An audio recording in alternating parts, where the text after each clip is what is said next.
நாம இப்போ இந்த வீடியோவில் எதை பற்றி பார்க்க போகிறோம் அப்படின்னா நம்ம சேயன் ஐஏஎஸ் அகாடமி சார்பாக ஜனநாயகம் அப்படின்ற ஒரு ஃப்ரீ டெஸ்ட் பேட்ச் வந்து நம்ம கொடுத்துட்டு இருக்கோம்.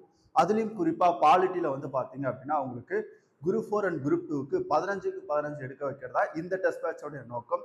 இந்த டெஸ்ட்டை பொறுத்த வரைக்கும் இதுவரை 7 டெஸ்ட் வந்து முடிஞ்சிருக்கு. இன்னைக்கு நம்ம எழுத போகிறது வந்து பார்த்தீங்கன்னா 8வது டெஸ்ட்டு.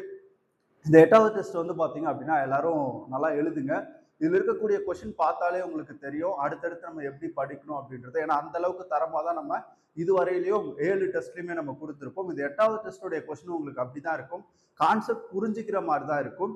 இந்த வீடியோவுக்கு கீழே இந்த டெஸ்ட்டுக்கான கொஷின் அப்படின்றது உங்களுக்கு பிடிஎஃபாக இருக்கும். நீங்கள் டிஸ்கிரிப்ஷனில் போய் அந்த பிடிஎஃபை டவுன்லோட் பண்ணிங்க. குறிப்பாக நீங்கள் டவுன்லோட் பண்ணி ஓஎம்ஆரில் எழுதி பாருங்க. அப்போதான் நமக்கு மெயின் எக்ஸாம் எழுதும் போது அந்த ப்ராக்டிஸ் அப்படின்றது வரும். அது மட்டும் கிடையாது, ஆன்சர் கீ அப்படின்றது சரியா 7 மணி அளவில் நம்மளுடைய யூடியூப் சேனல்ல வந்து பதிவேற்றப்படும். அதுல குறிப்பா நீங்க வந்து பாத்தீங்க அப்படின்னா எவ்வளவு மார்க் எடுத்திருக்கீங்க அப்படின்றத பார்த்துட்டு கூகுள் ஷீட் இருக்கு இல்லையா, அந்த கூகுள் ஷீட்ல வந்து பாத்தீங்கன்னா உங்களுடைய நேம் உங்களுடைய மதிப்பெண் வந்து கண்டிப்பா பதிவிடுங்க. அப்பதான் நம்ம ஓவரால் ரேங்க் லிஸ்ட் போடும்போது நீங்க எந்த இடத்துல இருக்கீங்க அப்படின்றது தெரியும். ஓகே, இந்த டெஸ்ட்டை வந்து நல்லா எழுதுங்க. இன்னைக்கு டெஸ்ட்டை பொறுத்த வரைக்கும் உங்களுக்கு வந்து பாத்தீங்கன்னா மாநில நிர்வாகம் மற்றும் மாநில சட்டமன்றம் இதை பொறுத்த வரைக்கும் உங்களுக்கு எல்லாமே கான்செப்டா தான் கேட்டிருக்கோம். அதை நீங்க புரிஞ்சு நல்லா வந்து பண்ணுங்க.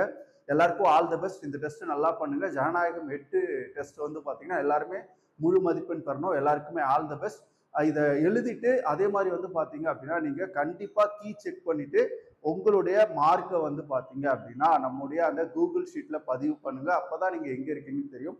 எல்லாருக்கும் ஆல் த பெஸ்ட். ஜனநாயகம் 8 டெஸ்ட் பேட்சை நல்லா எழுதுங்க. உங்களுக்கு இந்த டெஸ்ட் எழுதும் போதே ஒரு ஐடியா அப்படின்றது கண்டிப்பா கிடைக்கும்.